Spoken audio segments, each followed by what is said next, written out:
Para se të fillojmë me videon, do ju ftoja të abonoheshit në kanalin ton Thënie për Jetën dhe të klikoni sipërziles për të marrë njoftimet e videove tona më të reja. Faleminderit. Mësojeni para se të jetë vonë. Dhimbja e shpinës është shenjë e këtyre problemeve shëndetësore. Dhimbja e shpinës mund të jetë edhe ndonjë sëmundje e rrezikshme që kërkon kujdesin e duhur mjekësor. Dhimbja në këtë pjesë të shpinës mund të jetë një alarm për ndonjë sëmundje serioze ose edhe lëndim. Për të shmangur ndonjë situatë serioze për shëndetin tuaj, keni kujdes dhe interesohuni për simptomat, ku sipas Brejtësaj do të rendisim disa nga shkaqet kryesore dhe arsyet pse i keni dhimbje shpine. Aneurizmi arterial mund të jetë një arsye që mund të keni dhimbje të shpinës. Aneurizmi shfaqet kur muri i arterieve dobësohet duke lejuar që në mënyrë abnormale të zgjatet dhe të bymehet. Është një e tillë që mund të ndodhë në cilëndo pjesë të trupit, por më së shpeshti mendohet në aortë, e cila shtrihet nga zemra nëpër gjoks deri në stomak. Kur ndodh inflamacioni i saj, shfaqen dhimbje të shpinës e cila është befasuese. Dëmtimi i saj mund të jetë rrezikshëm për jetën dhe të shkaktojë gjakderdhje të brendshme. Dukuria e shpeshtë është edhe tek meshkujt e moshave mbi 60 vjeç, të cilat janë në duanpirës dhe kanë kolesterol të lartë. Inflamacioni i zorrës qore gjithashtu mund të shfaqet me dhimbje të shpinës. Më shumë se gjysma e njerëzve të cilët vuajnë nga inflamacioni i zorrës qore kanë simptoma siç janë edhe të pashtjellshme, të vjella, dhimbje të mprehta në pjesën e majtë të stomakut dhe dhimbje të shpinës. Te disa njerëz, zorra qore gjendet afër veshkave, prandaj ky organ misterios ka inflamacion ose dëmtim dhe shkakton dhimbje të shpinës në vend që të shkaktojë dhimbje në bark. Nëse dyshoni se keni probleme me zorrën qore, kërkoni menjëherë ndihmë tek mjeku, sepse ajo mund të ketë plasur dhe të shkaktojë edhe probleme që mund t'ju kushtojnë edhe jetën. Edhe problemet ginekologjike mund të shfaqen me dhimbje të shpinës. Ekzistojnë edhe disa gjëra aty poshtë të cilat mund të shkaktojnë dhimbje të shpinës tek femrat. Për shembull, 25% e femrave vuajnë nga rrotullimi i organit kur lëviz prapa dhe mund të shkaktojë dhimbje menstruale që mund të shkojnë deri te dhimbjet e shpinës. Një tjetër arsye pse mund të keni dhimbje shpine është edhe osteoporoza. Kjo sëmundje është e njohur si dëndësia e kockave dhe paqartësia e sëmundjes, për të cilën shumica e njerëzve e dinë se janë me osteoporozë. Simptomat më të shpeshta janë dhimbje në shpinë, ndonjëherë osteoporoza çon deri në dobësimin e unazave në boshtin kurrizor, që ato thjesht mund të bëlcasin. Gjithashtu mund të ndikojnë edhe në shëndetin tuaj të aktiviteteve të përditshme. Kur kockat bëlcasin, atëherë shfaqen dhimbje të tmerrshme. Ndonjëherë dhimbja mund të mungojë. Nëse ju dhem shpina rreth mesit të kurrizit ose vëreni se janë zvogëluar gjatë viteve të kaluara, patjetër duhet të bëni një kontroll dhe të flisni me mjekun tuaj.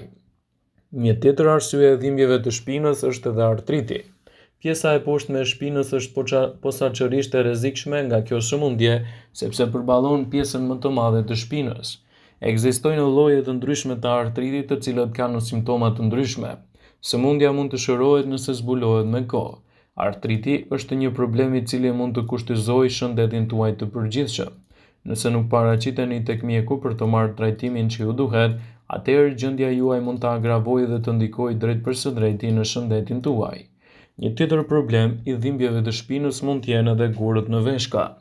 Lajmi i mirë është se kjo përmbajtje e padëshiruar në veshka, e cila krijohet për shkak të përqendrimit të madh të urinës, i nxjerr nga organizmi pa dëmtuar organet të brendshme. Lajmi i keq është se njerëzit të cilët kanë nxjerrë jashtë ndonjë gur thonë se mund të jenë edhe të kenë përjetuar dhimbje më të mëdha. Gurët në veshka janë shpesh edhe për shkak të problemeve që krijohen në urinim. Dyshohet se shkaktarët janë pesha e madhe trupore dhe ndryshimi i klimës, sepse koha e ngrohtë çon në dehidratim dhe në krijimin e gurëve në veshka. Natyrisht nuk është çdo dhimbje alarmante për të shkuar tek mjeku. Nëse dhimbja juaj nuk kalon ose nuk zvogëlohet për disa ditë, ndërkaq keni marrë disa ilaçe kundër dhimbjes, atëherë kërkoni ndihmën mjekësore. Nëse dhimbja zvogëlohet, atëherë ndoshta vetëm keni fjetur keq ose keni qëndruar në rryma të errta. Është e rëndësishme që gjendja juaj të mos neglizhohet, pasi në të kundërt mund të krijojë gjithashtu edhe probleme të forta në shëndetin tuaj. Është pothuajse e sigurt që të gjithë do të përjetoni dhimbje në pjesën e poshtme të shpinës në një moment të jetës suaj, dhe duhet të lehtësohet në rast se vuani nga ky shqetësim. Dhimbja e mesit është një gjendje shumë e zakonshme e shkaktuar nga një sër shkaqesh dhe është vlerësuar se 80% e njerëzve do të vuajnë nga dhimbjet e shpinës në një moment të jetës së tyre. Disa nga shkaqet kryesore të dhimbjeve të shpinës janë mosha, mungesa e stërvitjes, pesha e tepërt trupore, disa lëndime ose çrregullime mendore si ankthi dhe depresioni. Mund të ndodhë pas një aksidenti automobilistik ose të zhvillohet gradualisht për shkak të qëndrimit të dobët ose qëndrimit ulur për një kohë të gjatë. Megjithatë, për fat të mirë ka gjëra që mund të bëni për të reduktuar dhe trajtuar këtë dhimbje të bezdishme. Sipas Brajcaj, do të rendisim disa mënyra se si të relaksoni trupin tuaj dhe të qetësoni gjendjen e dhimbjeve të shpinës. Flini mjaftueshëm. Në ditën e parë shumë e rëndësishme të pushoni. Të sigurohuni që flini mjaftueshëm sepse mungesa e gjumit mund të shkaktojë infeksione dhe dhimbje. Është gjithashtu e rëndësishme të siguroheni jo vetëm për sasinë, por edhe për cilësinë e gjumit.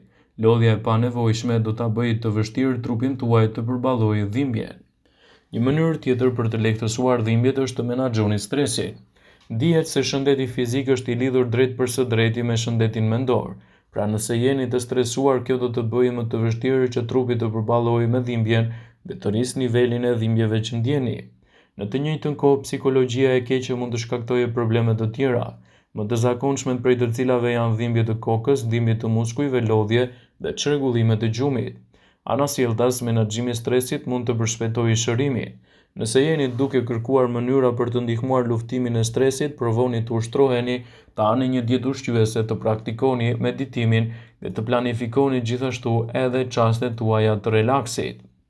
Bëni shëtitje. Në disa raste, zgjidhja e problemeve të dhimbjeve mund të jetë një shëtitje e thjeshtë. Sipas ekspertëve, ecja është një metodë më e thjeshtë, por e rëndësishme në trajtimin e dhimbjeve të shpinës. Në të njëjtën kohë, kushtojini vëmendje qëndrimit tuaj ndërsa ecni dhe mbani një ritëm më të mirë.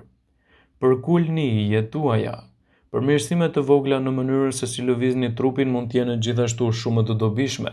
Për shembull, përpiquni të mos e tendosni shtyllën kurrizore kur ngriheni ose përkuleni. Përndryshe, përdorni vrrullin e hijeve tuaja. Shtylla kurrizore siguron stabilitet dhe mbështetje në trupit dhe nëse vuani, nuk mund t'japë rezultate të dëshiruara. Lëvizni më shumë.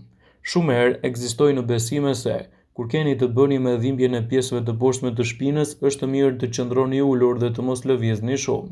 Megjithatë, në realitet, ky trajtim do të përfundojë duke u përkeqësuar gjendja juaj në vend që të ndihmojë në përmirësimin e saj. Në vend të kësaj, mbajtja e lëvizjeve mund të forcojë zonën e poshtme të shpinës, duke ndihmuar kështu të shmangni dhimbjet ashpra dhe dhimbjet ekzistuese. Kushtojini më shumë vëmendje dhimbjeve.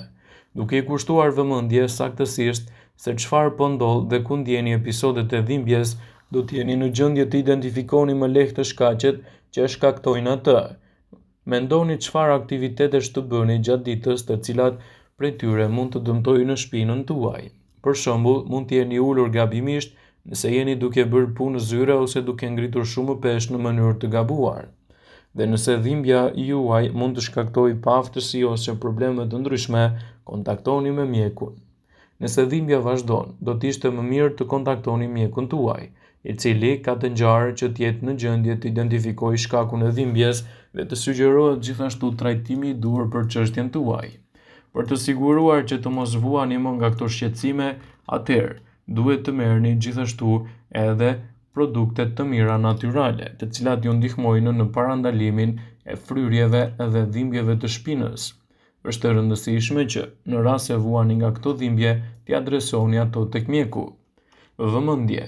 Informacionet në këtë video kanë për qëllim që të plotësojnë, të mos zëvendësojnë këshillat e mjekut tuaj ose ofruesit të kujdesit tuaj shëndetësor, dhe nuk kanë për qëllim që të mundësojnë të gjitha përdorimet e mundshme, masat paraprake, ndërveprimet ose dhe efektet e tyre negative në shëndetin tuaj. Pasi ta dëgjonit këtë video, do ju ftoja t'i bënit like dhe ta shpërndanit atë në profilin tuaj në mënyrë që të informohen dhe miqtë e tu.